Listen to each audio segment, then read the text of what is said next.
Jaz se bom fokusirala, kot je že Živa omenila, na zakonodajni okvir prihajajoče EU direktive o skrbnem pregledu v podjetjih glede trajnostnosti.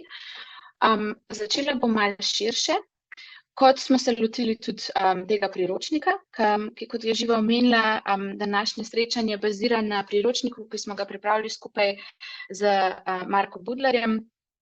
In cilj priročnika je bil, da mapiramo zakonodajni okvir ob fokusu na due diligence direktivi kot osnovi in potem ga umestimo v obstoječ pristop trajnostnosti strani podjetij in v ta proces vključimo podjetja, o čemer bo povedal več Marko, kako se to že dogaja v Sloveniji, kakšna so stališča, kakšne so dvomi, ker smo si želeli razumeti, kakšno je razumevanje oziroma kakšne so mogoče strahovi. In iz tega perspektive se tudi jaz lotevam svoje predstavitve.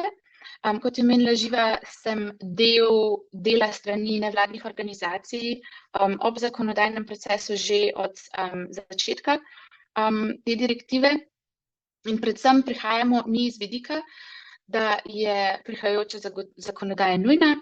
V našem delu smo sodelovali z podjetji, ki so korake skrbnega pregleda že vključevali v svoje procese in so ta razvoj podpirali.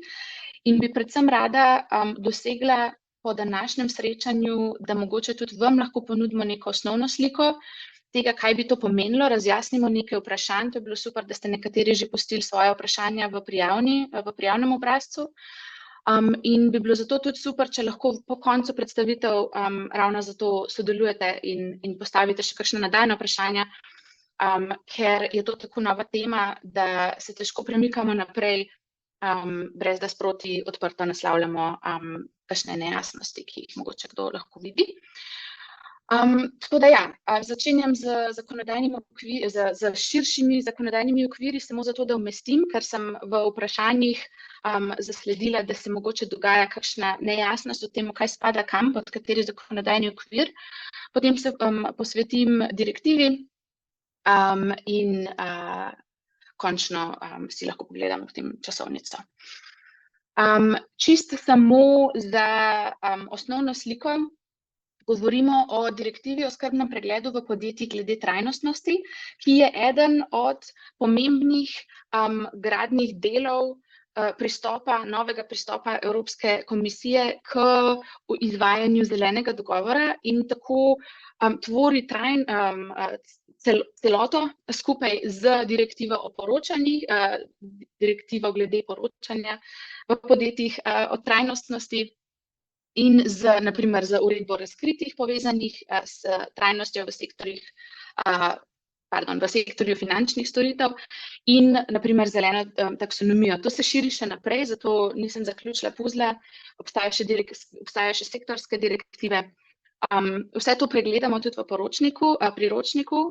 Na kratko, tukaj bi pa samo želela reči, da kako se te povezujejo, ker se direktiva o skrbnem pregledu naprimer povezuje z direktivo o poročanju tako, da direktiva o poročanju poroča o skrbnem pregledu in hkrati izvaja obvezo direktive o izvajanju skrbnega pregleda o poročanju. Tako da sta kot prepleteni nerazdružljivo. Ob tem pa naprimer zelena taksonomija osvešča poročanje v CSRD in v drugo smer in hkrati se enako dogaja z SFRD, ki bazira svoje poročanje na CSRD, ki hkrati mora izvajati due diligence po CSRD in se krog zaključi. Želim reči, da gradijo ena na drugem in da se obveze ne podvajajo. Torej, fokus na CSDDD. Tukaj ne bom preživela del časa, bo se posvetil tudi Jernej temu majčkeno kasneje.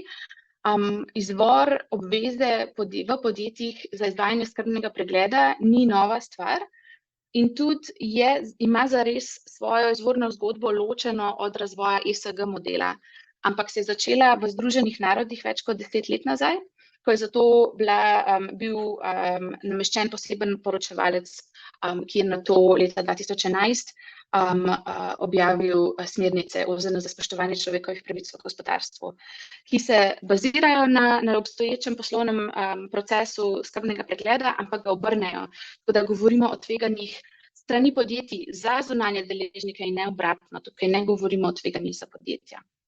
Se mi zdi, da je to pomembna razlika. Čeprav paše v model ESG, mislim, v polje, hkrati ima druge korenine. Se mi zdi, da je pomembno za efektivno izvajanje. Te korenine so odslikane v pristopu k obvezi odgovornosti podjetij v vseh zakonodajah, ki sem jih omenila prej.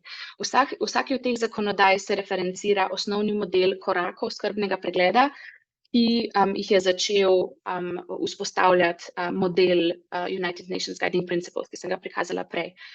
In ta je zelo podoben že standardnem pregledu v podjetjih in se začne z vključitvijo v politike, torej mora biti začetek odgovornosti podjetij preko skrbnega pregleda v temu, kako se pišejo politike v različnih sektorjih delovanja podjetja.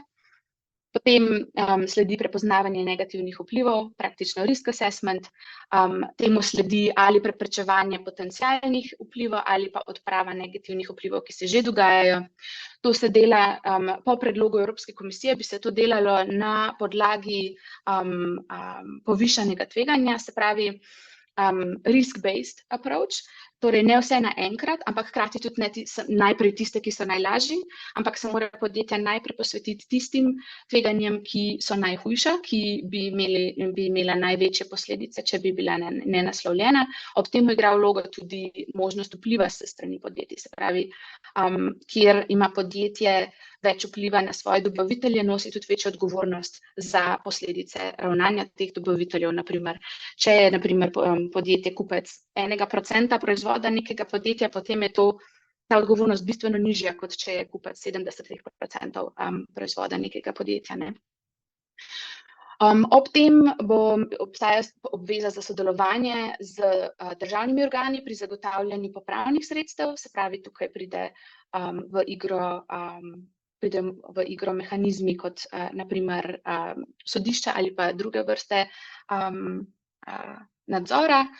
Naslednja točka je vzpostavitev pritožbenega postopka, ki mora vplivati potem tudi, mora se hraniti nazaj v druge procese in informirati smiselne spremembe v pregledu, naprimer, ali pa pri izvajanju aktivnosti za preprečitev tveganj.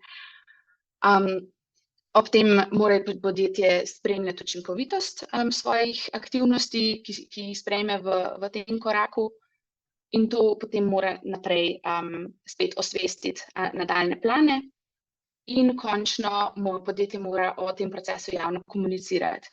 To zveni kot podvajanje direktive o poročanju, ampak ni, zaradi tega, ker direktiva o skrbnem pregledu tukaj ustavi člen, ki se naveže na direktivo o poročanju.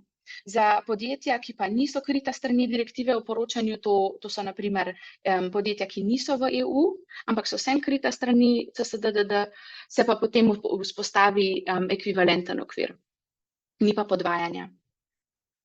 Kot sem omenila, bi direktiva predvidela tudi državni nadzor strani odgovornih nacionalnih organov. Službe bodo različne, odvisno od države članice, ampak ene vrste administrativni nadzor bo obstajal v vsakem primeru. Ob tem pa direktiva olajša možnost civilne odgovornosti podjetij, se pravi, poskuša razjasniti pot ljudi, ki bi naprimer bili oškodovani strani delovanja podjetij, kako lahko svoje pritožbe prinesejo na sodišča. To je sicer omejeno, naprimer samo na kršitve, za katere je podjetje odgovorno, se pravi, ki jih je povzročilo podjetje.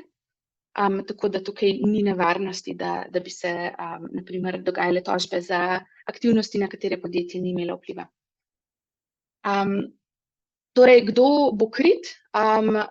Trenutno so se države članice spogajale na zelo visok prag, kar pomeni, da bodo krita samo podjetja z več kot 1000 zaposlenimi in več kot 300 milijonov globalnega neto prometa, ki imajo sedež v EU, ter podjetja, ki nimajo sedeža v EU, ampak imajo ekvivalenten promet v evropskem prostoru v prejšnjem finančnem letu.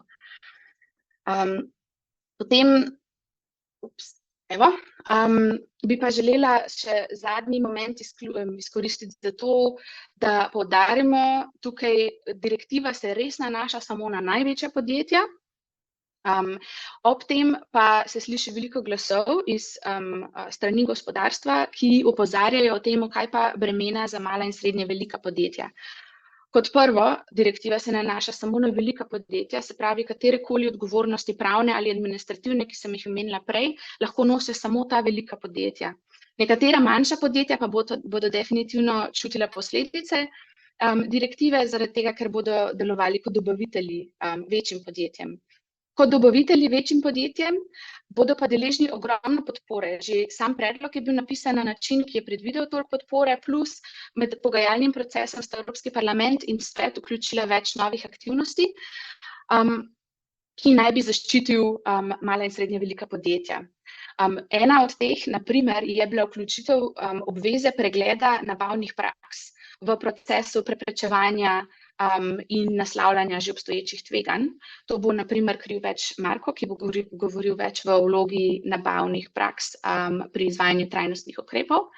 Ampak tukaj želim povezati, kako lahko to koristi, na primer. Ta direktiva lahko malim in srednjim podjetjem na dolgi rok zares koristi, ker obveže, da večja podjetja pregledajo svoje vplive, ki jih imajo, pogoje, ki jih omogočajo svojim dobaviteljem, ki so manjši, pri izvajanju trajnostnih praks.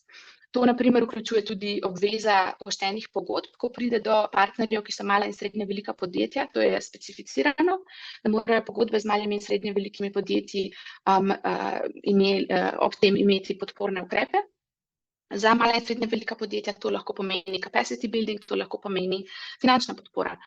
Hkrati pa je posebej omenjeno, da mora biti delitev revizijskih stroškov in rezultatov, kar pomeni, da kakršnakoli revizija skladnosti z trajnostnimi praksami bi morala biti plačana iz obeh strani, če si želijo, na primer, deliti rezultate, lahko pa je plačana tudi samo strani kupca, ki potem je edini lastnik rezultatov. Ob tem so pa predvideni še spremljevalni javni podporni ukrepi, to so neke skupne databases ali pa finančna podpora strani Evropske komisije in nacionalnih držav članic. Tukaj samo, da rečemo, kot je rekla Živa, če se dobro izide in v naslednjih tednih vidimo napredek v zakonodajnem procesu, bo direktiva sprejeta konec leta 2024. Kar potem pomeni, da imajo države članice 2 leti za prenos v nacionalno zakonodajo. Po temu so se pa nekatere države izpogajale za to, da traja še nadaljnja 3 leta, dokler največja podjetja morajo izvajati skrbni pregled. In ta podjetja so podjetja z več kot 5000 zaposlenimi in več kot, to je nov podatek, pred kratkim so se izpogajali, ampak res ogromno, z več kot 5000 zaposlenimi in več kot 1500 milijonov prometa. In potem čez 4 leta bo obveza veljala za podjetja z več kot 3000 zaposlenimi in šele čez 5 let se direktiva navaja na podjetja z več kot 1000 zaposlenimi in 300 milijoni prihodka. Tako da, ja, to nas čaka, ampak res je čas za pripravo, da se bo potem izvajalo primerno.